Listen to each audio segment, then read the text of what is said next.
오늘도 이 자리를 불꽃 같은 눈초리로 지켜보시고 감찰하시는 우리 아버지 하나님,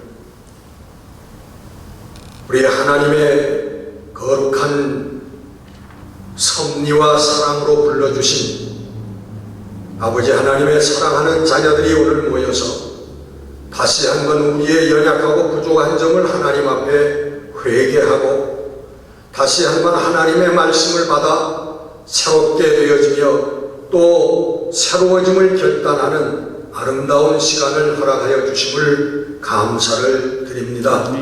주의 성령께서 오늘 이 자리에 함께 하셔서 우리의 영육간을 강건하게 하시고 주의 일꾼다웠게 다시 세워주시는 은혜의 시간으로 축복하여 주옵소서. 오늘 이 시간 마음을 다하여 하나님께 진실이 간구하옵는 것은 우리 사랑하는 조원흥 장로님, 지금 스트로크를 얻어 의식이 없는 상태로 있습니다. 주께서 저와 함께 하시고 저의 삶을 지키시고 인도하신 것처럼 오늘 이후에도 우리의 성령을 통하여 함께 하시고 인도하시고 주장하여 주심을 저희들은 믿습니다. 아멘. 삶과 죽음이 하나님 안에서는 의미가 없으며 하나님 안에서는 온전한 생명만이 있는 것을 저희들이 압니다. 하나님, 생명의 문이 열리는 역사가 있게 하시고 더욱 새로워지고 더욱 우리 아버지 하나님 거룩한 진리 가운데로 나아가는 아름다운 우리 장로님, 그리고 그 시간들이 되어질 수 있도록 축복해 주시옵소서. 주의 성령께서 함께 하시고 모든 것을 진행하여 주실 줄 믿고 우리 하나님께 모든 것을 맡깁니다. 하나님, 우리 장로님뿐만 아니라 또 영육간의 연약함을 겪는 우리 교우들 한 사람 한 사람 보살펴 주시고 권고하여 주시고 살아계신 우리 아버지 하나님을 주님 체험하고 바라보며 소망 가운데 기뻐하며 나아가는 우리 모든 성도들이 되게 하여 주시옵소서. 아멘. 오늘도 이 말씀을 온전히 성령께 맡기우며 우리 주 예수 그리스도 이름으로 감사하며 기도드렸습니다. 아멘. 아멘.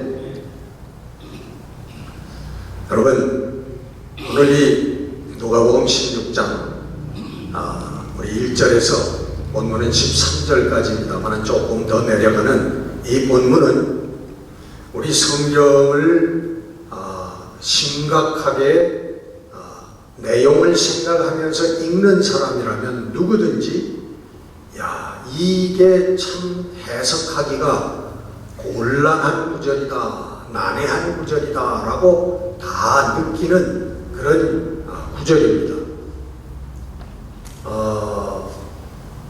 그 이유는 뭐냐 하면은 저도 이 구절에 대한 질문을 여러분들에게 여러 번 받았습니다.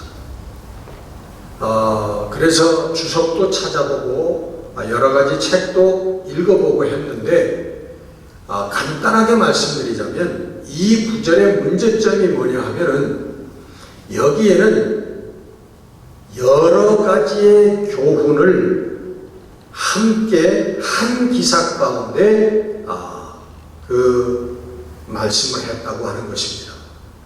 한 가지의 교훈을 가지고 한 가지의 말씀을 설명한 것이 아니라 예수님의 말씀을 여기저기에서 뽑아다가 한꺼번에 그 기사를 만들었다고 하는데 문제점이 있어요.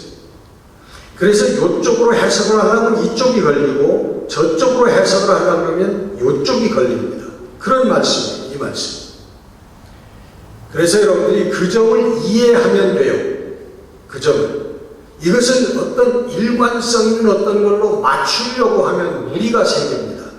그러니까 이 구절은 그런 구절이다 라고 여러분께서 인식을 하면 된다는 거예요. 그리고 핵심 포인트는 뭐냐 하면 핵심 포인트는 8절에 있습니다. 8절 말씀이 뭔가요? 주인이 이 옳지 않은 청지기가 이를 지혜롭게 하였으므로 칭찬하였으니 이 세대의 아들들이 자기 세대에 있어서는 빛의 아들들보다 더 지혜로움이라. 아멘. 여러분, 여기서 제일 문제가 되는 구절이고 핵심 포인트가 바로 이 8절 말씀입니다. 그래서 오늘은 이 부분에다가 초점을 맞추어서 잠깐 우리 함께 은혜를 나누려고 합니다. 이 말씀을 여러분 언뜻 읽으면요, 우리가 오해할 수 있습니다. 이 세상에서 약삭빠르게 나를 위해서, 내 이익을 위해서, 내 삶을 위해서 어떤 이기적인 길을, 나만을 위한 길을 선택하는 것이 처세가 칭찬받을 수 있다라고 하는 오해를 가져올 수 있는 구절이에요. 여러분, 이 말씀을 잘 보셔야 됩니다. 성경은 구약에도 그렇고 신약에도 그렇고 그 어디에도 의롭지 못한 불의한 행동을 권장하거나 칭찬한 구절이 한 군데도 없습니다. 이것을 여러분 하나님께서 불의한 일을 칭찬하시는 분입니까? 절대 그러실 수 없죠. 우리 하나님은 절대로 그런 분이 아닙니다. 그런데 이 구절을 잘못 읽으면 불의한 일, 잘못한, 의롭지 못한 일을 행한 것을 지혜롭다고 칭찬하고 있는 것 같은 느낌이 들어가는 구절이라는 것입니다. 여러분, 생각해 보면 이 부자 주인, 청지기를 고용했던 부자 주인의 입장에서 보면 자기가 빌려주고 거둬들여야 될 자기의 재산을 이 청지기가 중간에서 다 주인의 뜻을 무시하고 탕감해 줬다는 것이에요. 그러니까 이 부자 주인에게는 재물에 손해를 입힌 자라는 것입니다. 손해를 입힌 행위를 했다는 거예요. 그런데 여러분, 그 손해를 입힌, 다시 말하면 하지 말았어야 될 일을 한 행위를 칭찬했다거나 용서했다라고 하는 구절은 내용은 여기에 없습니다. 명심해야 될 점이에요. 주인이 그것을 용서했다고 하는 얘기가 없어요.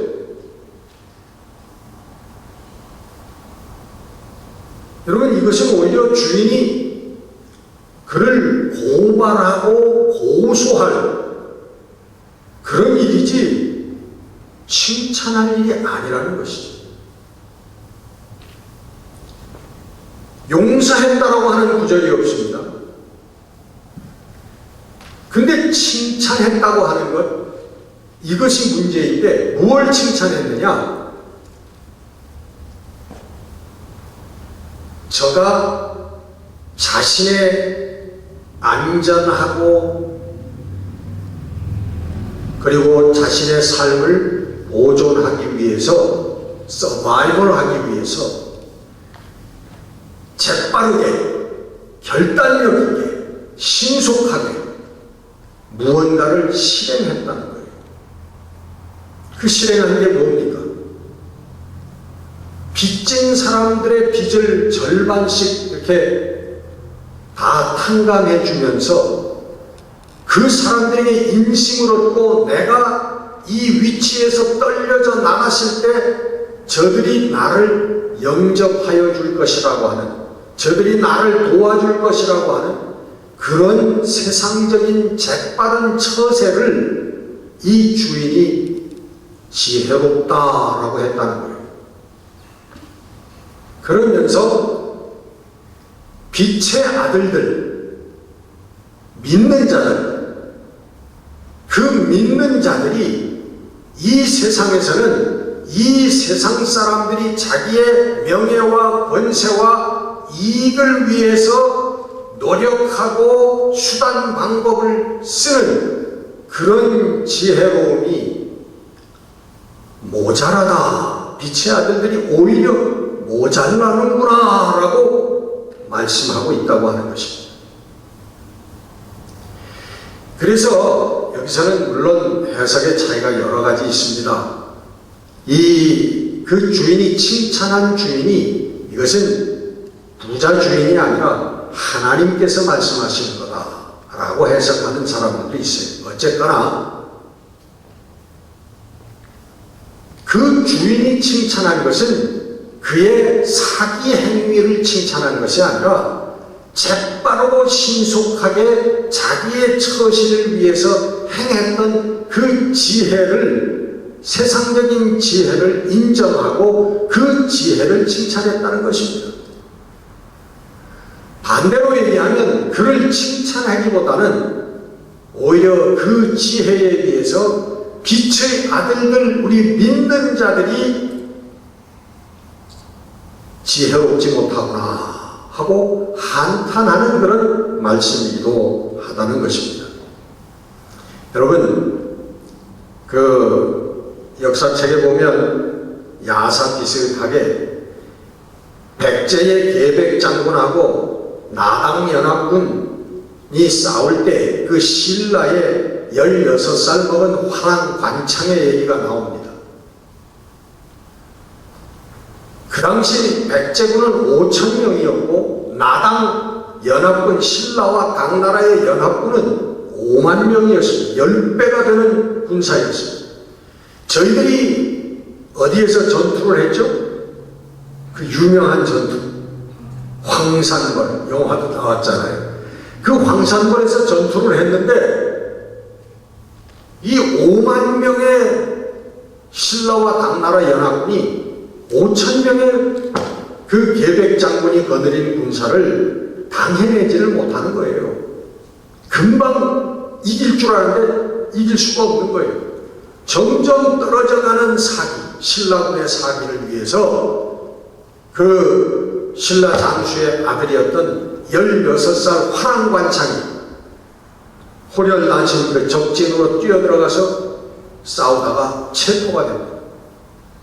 그래서 계백장군이 그런 신문을 해요. 너는 누구면 누구의 아들이며 어떻게 해서 너 혼자 여기 와서 까부느냐 하고 신문을 했더니 나는 신라 장수의 아들이고 내 나이는 16살이고 나는 신라의 온 천지 통일을 위해서 이 삼국 통일을 위해서 나는 이렇게 내 생명을 바치는 것을 두려워하지 않는다.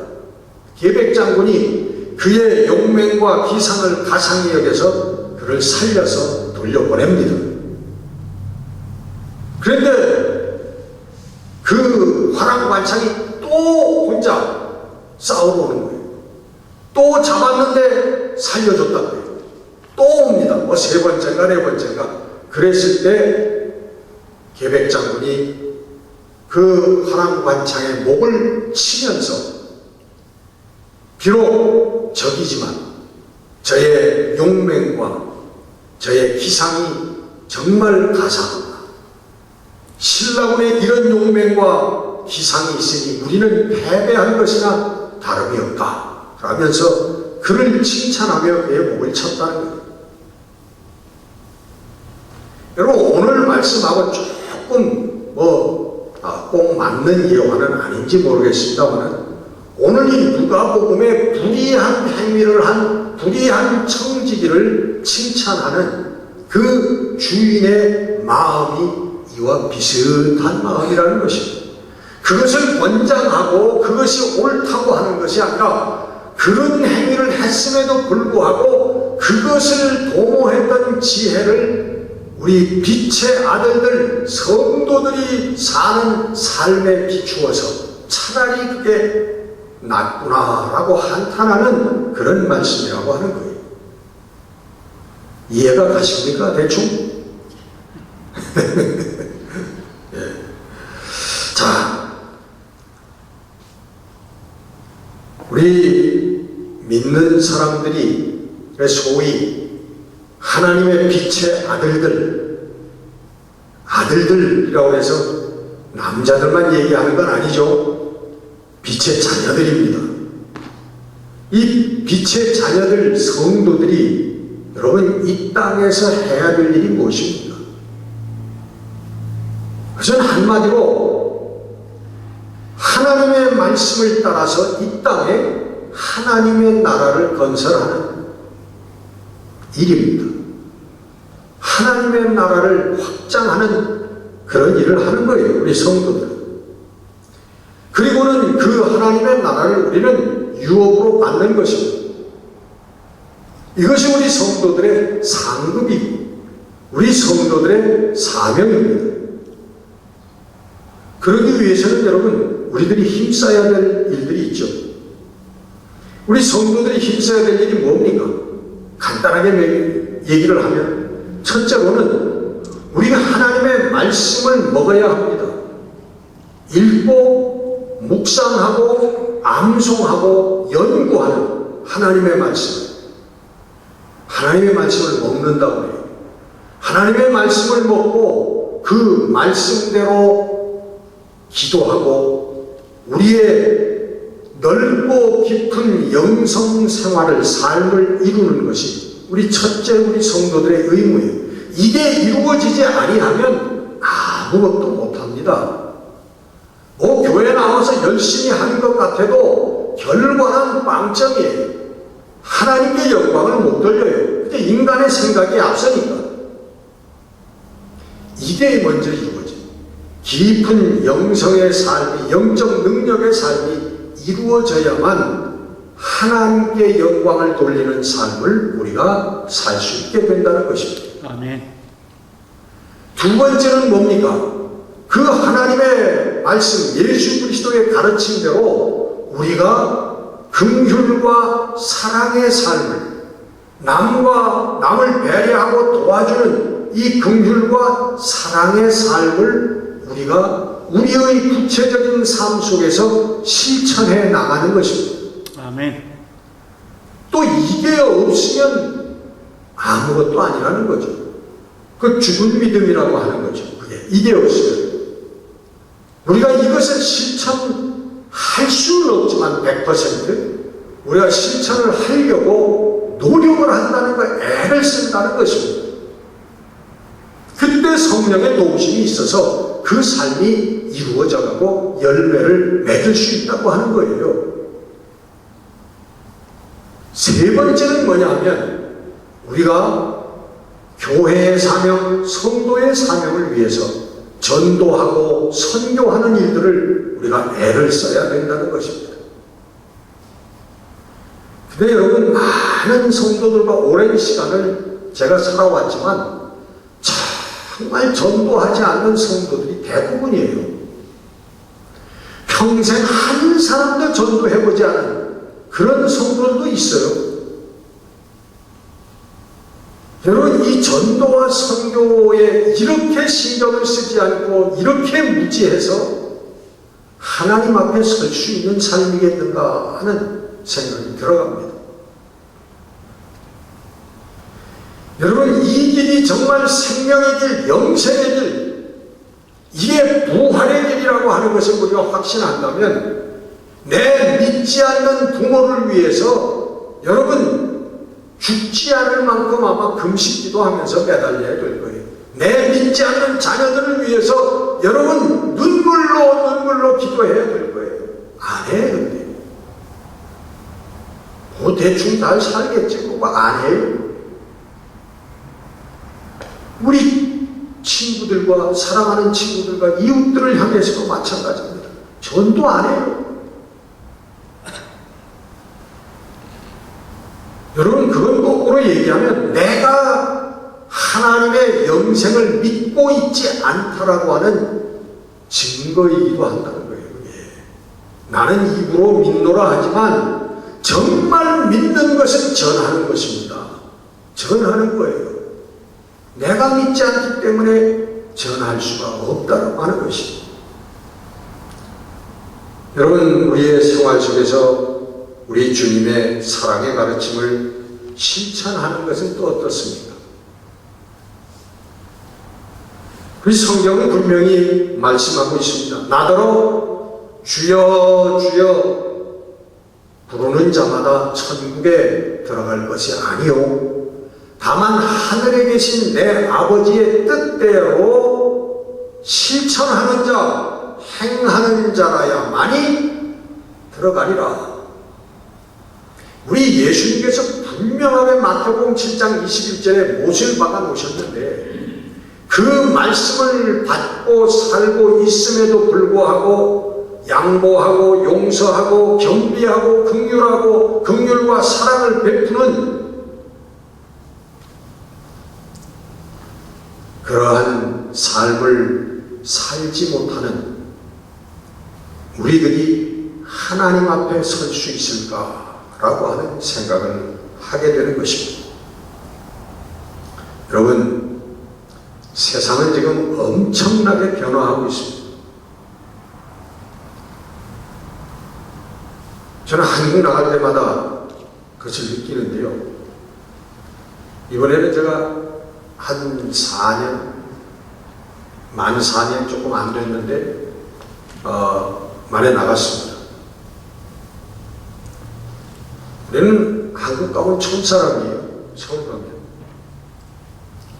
뭐 버스, 지하철을 타도 뭐 삑삑하고 다 뭐 이렇게 나가는 거죠. 그 서울에서 전철 카드를 하나 구입해서 사용을 했는데 제주도에 내려가더니 제주도에서 버스를 탔는데 거기서까지 그게 다 통용이 되더라고요. 그러니까 대한민국이요 그냥 정말 거의 다 똑같은 일체화되어져 가고 있는 그런 놀라움이 뭐 미국은 그게 비하면 한참 떨어져 있죠.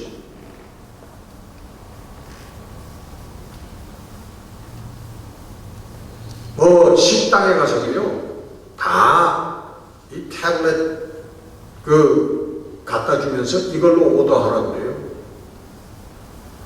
이거 못하는 사람 식당 가서 밥 못 얻어 먹습니다.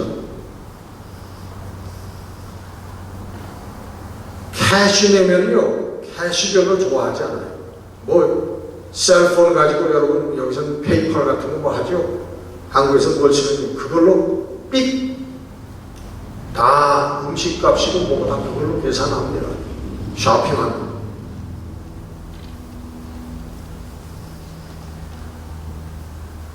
여러분, 뭐 그런 정도가 아니고요.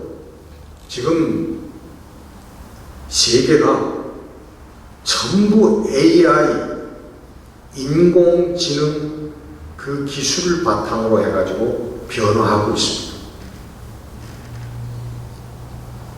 이 AI를 장착한 로봇이 우리 인간들의 일을 다 대신해 가고 있습니다. 여러분 쉬운 예로 몇 년 전에 한 10년 됐나요?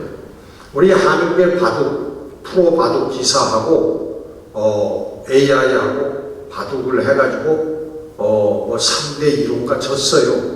우리 천재 바둑 기사가. 근데 요즘에는 하지도 않지만 요즘에 붙으면요 그 AI로 바둑을 두는 로봇이 백전백승입니다. 한 번도 이길 수가 없어요. 이제는 우리 인간이 그만큼 이미 발전돼 상대가 되질 않아요. 변호사가 가진 법률 지식, 의사가 가지고 있는 의학 지식 그런 것보다 10배, 100배 지금 AI가 더 많은 지식을 갖고 있다. AI가 판단하는 병명이 의사가 판단하는 병명보다 훨씬 더 정확하게 나온다. 뭐 그거에 대해서 뭐 여러 가지 예화가 있지만 뭐 다 들 수는 없고요. 요즘에는 메타버스의 세계라고 합니다. 여러분 메타버스라고 하는 단어 들어보신 분도 있지만 모르시는 분들이 있을 거예요. 이 단어 모르시는 분은 이만큼 내가 이 세상에서 지금 뒤떨어져 있구나라고 하는 걸 아셔야 돼요. 뒷방 늙은이라고 하는 게 다른 게 아닙니다. 이런 것들을 모르면 그냥 뒷방 늙은이가 되는 거예요. 메타버스라고 하는 것은 가상현실을 얘기합니다. 메타라고 하는 건 가상의 세계고 버스라고 하는 건 유니버스의 줄임말입니다. 그래서 메타버스라고 해요. 지금 젊은이들은 어린아이에서부터까지 이 메타버스 세계에 들어가서 친구들과 대화하고 의논하고 그리고 거기서 같이 공부합니다. 직접 만나지 않고 그 세계 속에 들어가서 그렇게 활동을 해요. 그리고 어른들도 무슨 가방을 산다든가 옷을 산다든가 이런 것도 다 그 세계 속에서 다 삽니다. 거기서 집도 건축을 합니다. 정원도 내가 가꿉니다. 거기에서 미술품이 팔리는데 몇백만 불, 몇 억짜리 미술품들이 거기서 팔려나갑니다. 실제 하지 않는 거예요. 근데 그것은 실제와 같다는 것입니다. 앞으로는 그 속에 교회가 있어서 우리 교인들이 그 속에서 함께 모여서 예배하고 교육받는 그런 날들이 온다고 하는 것입니다. 아니, 지금 벌써 시행되고 있습니다.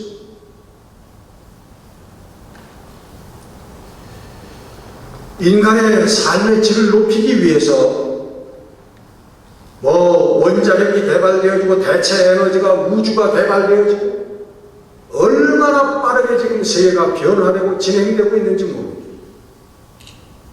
의학도 심리학도 사회학도 지금 놀라울 정도로 발전되어져 가고 있습니다. 근데 여러분, 우리 성도와 교회는 어떻습니까? 우리 성도들과 교회들은 이것을 깨닫고 우리가 생각을 좀 해야 됩니다. 우리는 지금 자꾸만 뒤처져 있습니다. 우리 성도와 교회의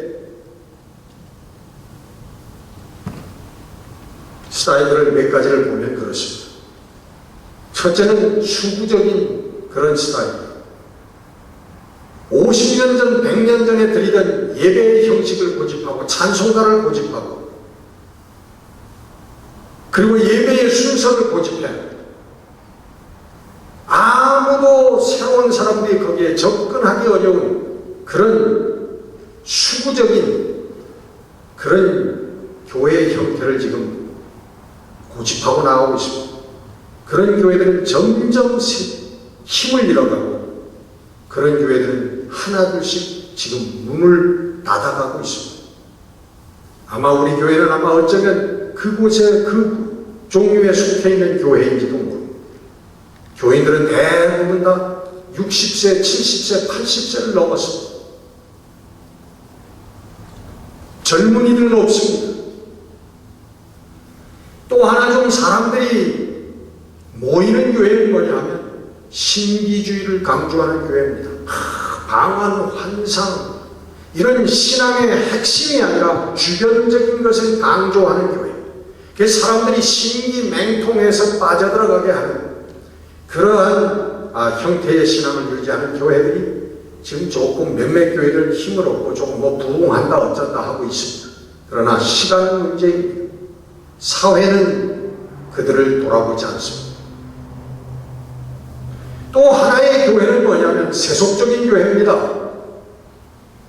세상의 형태와 거의 유사한 그러한 정신과 윤리관을 가지고 신앙관을 가지고 신앙생활을 한다고 모여있는 교회들입니다. 그 교회들 역시 점점 힘을 잃고 숫자가 감소해가고 있습니다. 사라져가고 있다는 것입니다.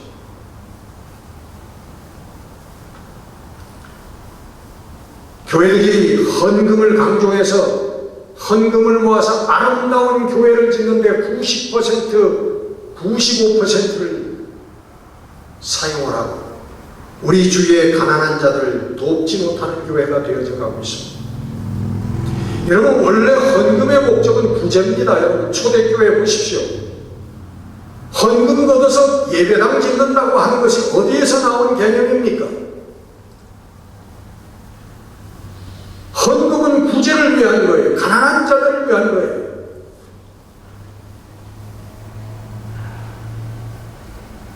저도 교회에서 녹을 먹고 평생을 살았습니다마는 교회의 헌금이 교회 유지하고 교회 건물 짓고 그리고 교역자들 월급 주는데 95% 이상이 다 사용되어지고 있다는 것입니다.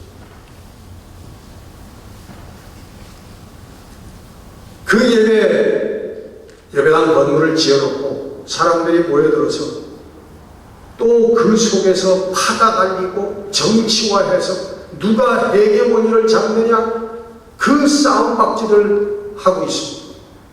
그 아름다운 예배당을 지어놓고 누가 잘났느냐 누가 오느냐 그 싸움을 하고 있는 거예요. 여러분, 그런 교회들을 세상은 쳐다보지도 않습니다. 존경하고 따라가지 아니 조롱하고 비웃습니다. 본받을 것이 없는데 여러분 어떻게 따라갑니까? 세상 사람들. 무엇을 본받으라는 거예요? 사도 바울이 나를 본받아라고 그랬는데 지금 여러분들의 무엇을 본받으라고 하는 것입니까? 우리 교회에 무엇을 본받으라고 얘기할 수 있는 것입니까? 없다면 우리 교회는 죽어가고 있는 것입니다. 그리고 저 교회도 죽어가고 있는 거예요.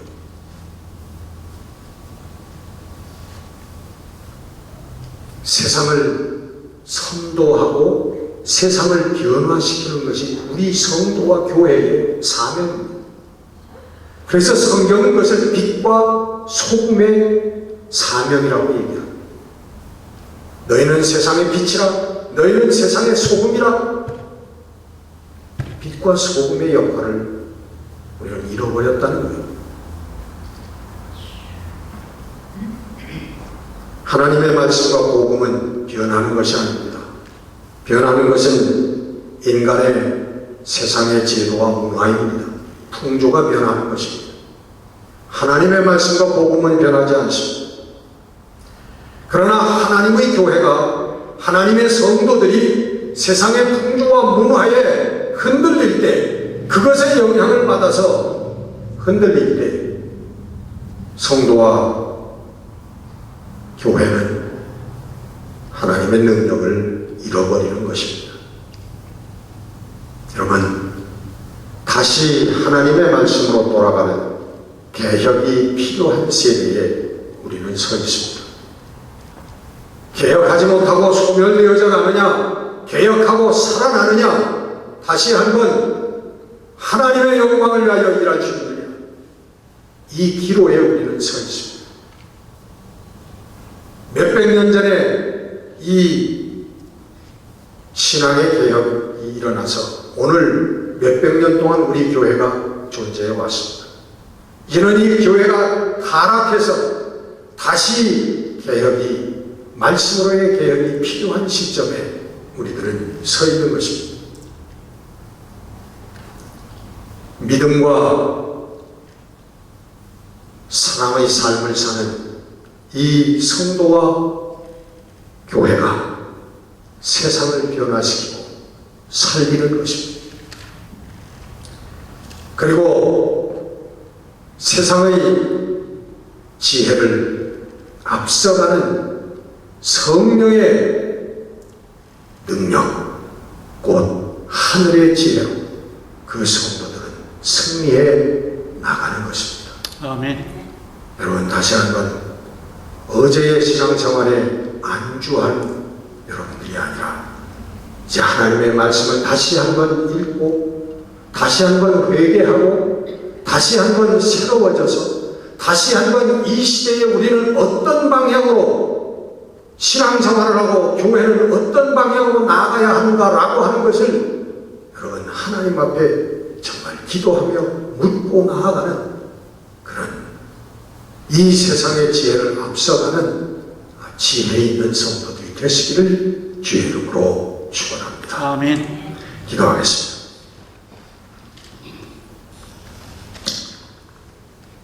하나님, 우리 주님께서 이 땅에 오셔서 유대교를 개혁하시고 하나님의 말씀을 다시 한번 원해석, 재해석하시면서 말씀으로 다시 한번 우리를 세워주신 것을 생각합니다. 그것이 하나님의 지혜요, 하나님의 개혁이요, 또 우리가 끊임없이 노력해야 되는 개혁의 일이라고 하는 것을 깨닫습니다.